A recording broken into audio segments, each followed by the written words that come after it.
Hoje vamos falar do Teorema de Rolle, seção 4.2 do livro do Stewart e capítulo 17 do livro do professor Valdessi Bianchini e da professora Angela Rocha. Então, qual é a estrutura do Teorema do Rolle? Temos um enunciado que é constituído da parte da hipótese e de uma conclusão. Então, nas hipóteses temos que a f deve satisfazer três condições. A primeira que a função seja contínua no intervalo fechado AB. A segunda que a função seja derivável no intervalo aberto AB. E a terceira que a função vai assumir os mesmos valores nas extremidades. Então, segue que existe um x0 no intervalo aberto AB, tal que o valor da derivada, quando avaliado em x0, é zero. Então, vamos ver isso principalmente com um exercício interativo que você pode encontrar na página do professor Valdessi, na página dedicada ao cálculo 1. Então, aqui vamos ver com um código GeoGebra, sempre do professor Valdessi. Então, aqui temos em verde o gráfico de uma função que verifica as três condições do Teorema de Rolle. E em vermelho temos a reta tangente, o ponto P do gráfico. E vocês podem deslizar o ponto P ao longo do gráfico e pode ver como a inclinação da reta tangente vai mudando. Em particular, você pode ver que aqui tem um ponto de mínimo, onde a inclinação da reta tangente é zero, e um ponto de máximo, onde também a inclinação da reta tangente é zero. Então, vamos ver agora a demonstração do dito teorema. Então, vamos distinguir dois casos. O caso onde a função é constante no intervalo AB e os outros casos onde a função não é constante no dito intervalo. Então, primeiro caso, se a função f de x é igual a f de A, que é igual a f de B, para qualquer x no intervalo AB, ou seja, a função é constante, então segue naturalmente que a derivada desta função, que lembramos que é derivável, é zero para qualquer x no intervalo AB. Então, claramente, a função verifica aquela conclusão do teorema. Agora, vamos ver os outros casos. Então, vamos, sem perda de generalidade, vamos considerar o caso onde a f de x é maior que o valor nas extremidades. Isso para alguns, x no intervalo AB.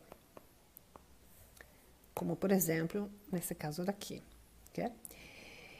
E, então, lembramos também a condição 1 do Teorema de Rolle. A condição 1 do Teorema de Rolle coincide com a hipótese do teorema do valor extremo, que fala que se f for contínuo no intervalo fechado AB, então S assume um valor de máximo absoluto, Fc, e um valor de mínimo absoluto, Fd, incerto C e D no intervalo fechado. O que é de interesse para nós nesse contexto é, em particular, o valor de máximo absoluto. Por quê? Porque a gente sabe aqui, por hipótese, que a f vai assumir alguns valores que são maiores que os valores das extremidades. Então, segue do teorema do valor extremo que existe C no intervalo AB, tal que f de C é um valor de máximo absoluto e também de máximo local. Por hipótese, f é derivável. Qualquer x no intervalo aberto AB. Então, segue que a derivada deve ser zero em C. E a conclusão do teorema segue. Claramente, o outro caso, o caso onde f de x é menor que f de A, teria o mesmo raciocínio, somente que a gente teria considerado o lugar do máximo absoluto um mínimo absoluto. Mas o raciocínio é exatamente o mesmo. Então, agora vamos observar o seguinte. As hipóteses do teorema de Rowley são condições suficientes para que a conclusão se verifique. O que significa este suficiente? Isso depende da estrutura do teorema. A gente tem aquelas 3 condições, que são as hipóteses. E depois tem um então, que significa esta, que a gente vai indicar matematicamente com uma flecha. E uma afirmação, que a gente também chama de conclusão do teorema. Então, a partir das condições, então, significa que a afirmação, a conclusão está verificada. Mas tem outros tipos de teoremas, onde o lugar de então, a gente encontra a locução se e somente se. Do ponto de vista matemático, este se e somente se implica 2 flechas, no sentido e no outro. O que significa no sentido e no outro? Então, a primeira flecha a gente já viu. A partir destas condições, ou da hipótese, segue que a afirmação é verdadeira. Mas quando tem se e somente se, a gente pode inverter o raciocínio, ou seja, vai assumir a afirmação como hipótese, e então vai seguir as condições que chega a ser a conclusão. Então, você pode inverter conclusão e hipótese, coisa que aqui, no nosso caso, não é possível. A gente, a partir da afirmação, não pode assumir que as condições sejam sempre verificadas. Às vezes sim, e às vezes não. Então, esta inversão não é possível. Vamos ver isso com 2 exemplos. Então, o primeiro exemplo, a gente vai considerar aqui uma função, definida no intervalo 1, 2. Esta função é claramente contínua nesse intervalo, então, verifica aquela condição 1 de Rowley, então f é contínua. Qualquer x no intervalo fechado 1, 2. Também verifica aquela condição 3, que o valor da f nas extremidades, nesse caso em 1 e em 2, os valores são iguais. Mas f não é derivável aqui em 1.2, não, porque aqui tem uma cúspide. Então, mais f não é derivável qualquer x no intervalo aberto 1, 2. E, além disso, a gente vê que onde a função é derivável, ou seja, no subintervalo de 1 a 1.5, aqui a derivada é sempre positiva, e no outro subintervalo de 1.5 a 2, a inclinação da reta tangente é sempre negativa. Então, em particular, isso significa que não existe x0 no intervalo aberto 1, 2, tal que a derivada da função x0 seja igual a 0. Bom, então, não verifica uma das hipóteses e também não verifica a conclusão do teorema. Agora, vamos ver outro exemplo.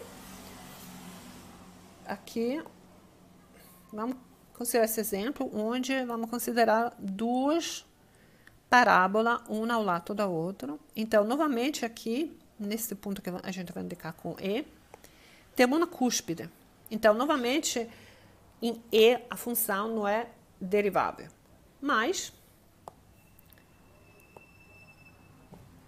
a gente aqui nos pontos C1 e C2, a função tem 2 pontos de máximo local, em particular um é até máximo absoluto, onde a derivada da função é 0.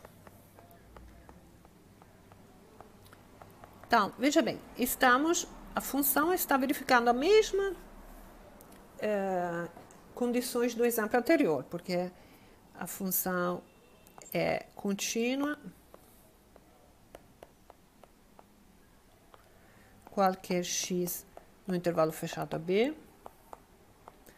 Os valores das extremidades em A e B da f são os mesmos, mas f não é derivável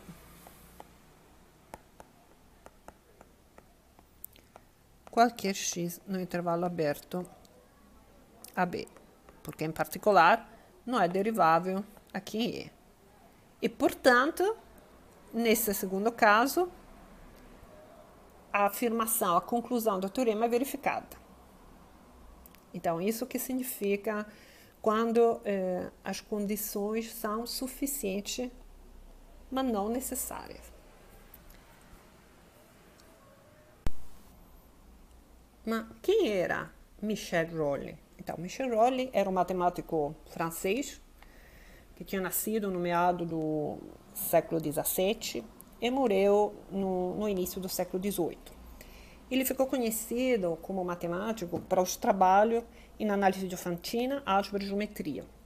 Então, o pai do Michel era comerciante e Michel tinha recebido pouca educação formal, sendo em grande parte um autodidata. Ele trabalhou como transcritor para um cartório e depois como assistente de vários advogados no distrito de Ambert, onde ele tinha nascido. E aqui quero ressaltar este website da Universidade de St. Andrew, onde se encontram várias biografias de matemático conhecido, bem interessante. Então, aos 23 anos, Rolli se muda para Paris. Era 1675. Ele trabalhou como escriba e especialista em aritmética. Se casou e logo teve filho. E a renda começou a não ser mais suficiente para sustentar esta família que estava em crescimento. Mas ele nunca deixou de continuar a estudar matemática mais avançada para conta própria. Tanto que, aos 30 anos, em 1682, ele alcançou uma certa fama e conseguiu resolver um problema que tinha sido colocado publicamente por Jacques Ozanam. E qual era este problema? Vamos ver. Encontre 4 números tais que a diferença de qualquer dois deles é um quadrado perfeito e a soma dos 3 primeiros também é um quadrado perfeito. A resolução desse problema chamou a atenção de Jean-Baptiste Colbert, que era controlador geral de finanças e secretário de Estado da Marinha, nada mais que do rei Luís XIV. E o Jean-Baptiste Colbert recompensou o Rolli com uma pensão, coisa que finalmente assegurou os problemas financeiros do Rolli, e não somente o problema financeiro, porque abriu as portas para a trajetória científica de Rolli continuar. Tanto que Rolli, em 1685, foi eleito membro da Académie Royale des Sciences, aos 33 anos.